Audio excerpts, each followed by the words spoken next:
the surgery went well, and I was able to start hitting balls, not too long after that, and so far I've been able to play with no pain at all. But do you have any effect at all? Does anything feel now when you play that gives a reminder at all? Not really when I play. Some days, when I wake up, it's sore. I can feel it.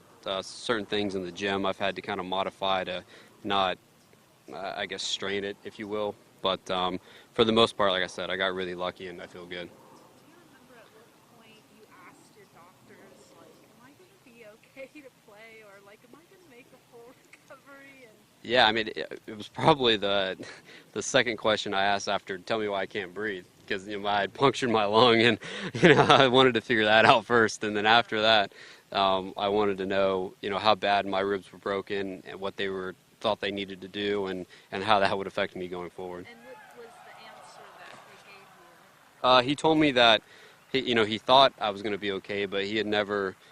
It was a pretty new, I guess, surgery to do to plate your ribs when they're broken. Sometimes they can go back in, they'll put them together, and you just kind of let it heal on its own. So, I think he was trying to be positive, but he had never performed that surgery on a golfer and really didn't know. So it was kind of he did what he thought was best. I, talked with my family and agreed with it, and just kind of hoped it went well. Have you talked to him here this week, or would...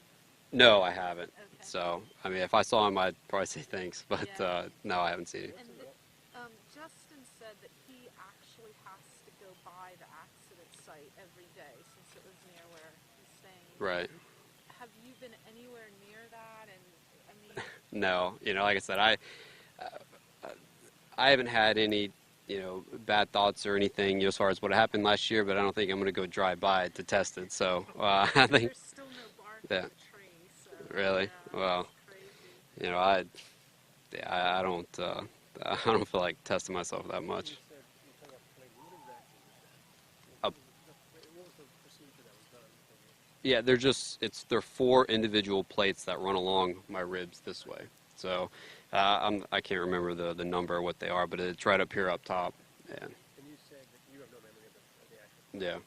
Yeah. Have you been told how lucky you are to escape the way you did? Yeah, a couple, like a couple weeks after, someone from the tournament, I can't remember who it was, they had a video of like kind of where we went through and the things we hit. So, I saw that and, yeah, but apart from that, I know I'm really fortunate. Tommy, the guy that was sitting next to me, I think still does therapy twice a week, I was told. So, I mean, he was sitting, a foot from me. So it's just, I got really lucky, like I said, with the injuries that I had.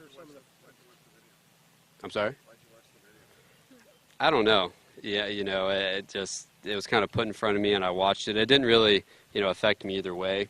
But I guess I was maybe a little curious as far as what, we had done. Some people told me, what they thought we had did, but, seeing it was sort of, I guess, validated that, I guess. What actually did happen?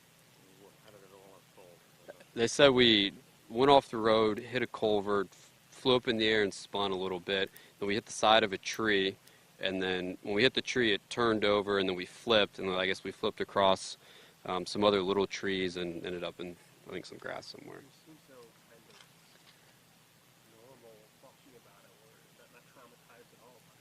Well, I mean, it's been a year, so I've had a lot of time to think about it, and I guess get over it. But there for a while, you talk about coming back here and like trying to get over that. There were little things after the accident, like getting in a car again, and then driving a car. There were kind of little things that it wasn't. I never had to pull over on the side of the road, but your mind's funny and how it, you remember certain things at certain times, and so there were little, small things to kind of get over. But like I said, for the most part, I think I was so worried about golf and getting healthy and being able to play again that took a lot of my attention. Have you stayed in touch with the other guys in the car, and what's that like? I've spoken with Wiz a little bit, but other than him, that's it. So, was he in Germany playing, or no? uh, who? The hockey? Yeah, He's retired now. Oh, yeah, he's retired now. yeah. I thought he was in Germany. No. I'm assuming that Yeah. the people, the fans out here who know about it, probably very supportive. Lieutenant Thomas, do you have a few people that you Yeah, you just a lot of, go get them. Nice to see you back out here, things like that. So, Did uh, John say anything to you? uh, yeah, I've spoken with him a couple times this week, and I've seen him at the Bears Club down at home when I've hit balls. He was actually there the first time I hit a shot after the accident, so he saw the first like little thin wedge I hit afterwards. So How far after? How long after was that? I think it was about maybe 3.5 months or so.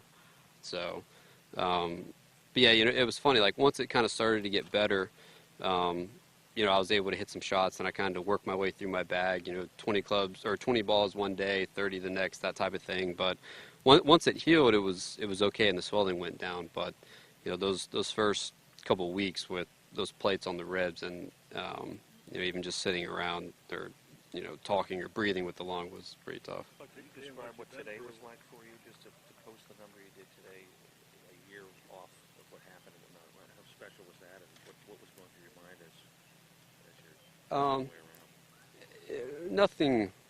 I didn't think about what happened last year, really that much. It wasn't like I was, I try to go out and play well every week. So, it was nice to have a good score.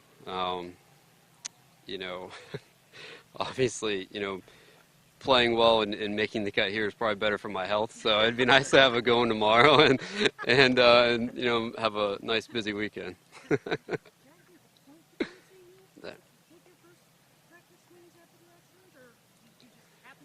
Yeah, it just kind of worked out that way. One of the doctors I was seeing down south works with Mr. Nicholas, so it was the day that the doctor thought I should try to hit a couple balls, and he just happened to be out there with Mr. Nicholas. So, but it was nice. I mean, Mr. Nicholas and Miss Barber both came and visited me in the hospital last year when I was in there. So, they've been really nice through the whole thing, and they just it's been great to have their support. I guess where I was Justin going with got that. a little emotional talking about what it was like, just seeing you go through that. He said he felt a little guilty because he felt somehow responsible. What role did he? How did he help you, if at all? To kind of get back to this level, your friendship. Yeah, I mean, Justin's one of my best friends, and he, first of all, him feeling guilty at all is 100% wrong. But it was great. I have a great group of friends down south, Justin included, and to have those guys around. When I first started hitting balls, to just starting to get back into the gym, we do a lot of those things together. So it was nice to not, I guess, go through that stuff alone and have those guys there to, just to talk with or bounce things off, and just to have that support was great. Were you here Monday night when the tornado sirens went off? And are you thinking like, oh my Yeah, gosh? I was a little bit, because the last time I had heard sirens like that was in Tuscaloosa, and when a huge tornado came through when I was in school. So I woke up a little spooked, but Did you go to uh, the basement? my girlfriend and I went in the stairwell. So I felt bad after because nothing happened, but I woke up, heard the sirens, my phone was buzzing off saying take shelter immediately. So we went in there for a minute, and then finally looked on our phones and realized that it was kind of past us. So we ended up going back to bed. When I was asking you about your round today, kind of where I was going was maybe how far you've come in a year. By obviously you've been playing good rounds prior to this. You've been playing for a while since this, but is there any part of it goes through your mind about that, and just kind of thinking about just a year ago where you were at, Um, what you're, you were obviously through one round, yeah. on the leaderboard. Not really. This season's been a little bit up and down for me. I've had some good events. I've kind of had a mixed bag of everything. I've had some tournaments where I've played well and haven't gotten a lot out of it. So, I've been working really hard on my game. I think I've missed 5 cuts by 1 shot this year. So, I'm really just trying to clean up my rounds and get the most out of them and really have a nice week. Awesome, thank you. Yeah, you got it. So like that putt just even on 9 is, huge. You could have, if you missed that, that's just a little messy. Yeah, Yeah. exactly. I got in the fairway, just didn't hit a very good iron shot. Kind of left. I mean, those 10-footers for par are really important. Just keeping the momentum going and not wasting some shots here and there. What was the first money game you played? I I don't remember it, which means I probably lost because I blocked it out. So, you know, that was a great way to help getting me back, though. You know, to go play with those guys, and yeah, you you know, you gift a little money, you know, trying to get back into it. But I'd rather lose a little at home than go out and, you know, and not be prepared for a tournament. Oh, I mean, we, yeah, I feel like we get a lot of our games with like Peter Uline, JT, Tom Lovelady. You know, Rick will come out and play. So I mean, you know, there's a bunch of guys down there. It's always kind of in and out. Burger's always around and willing to play. So you know, it's nice to have all those guys.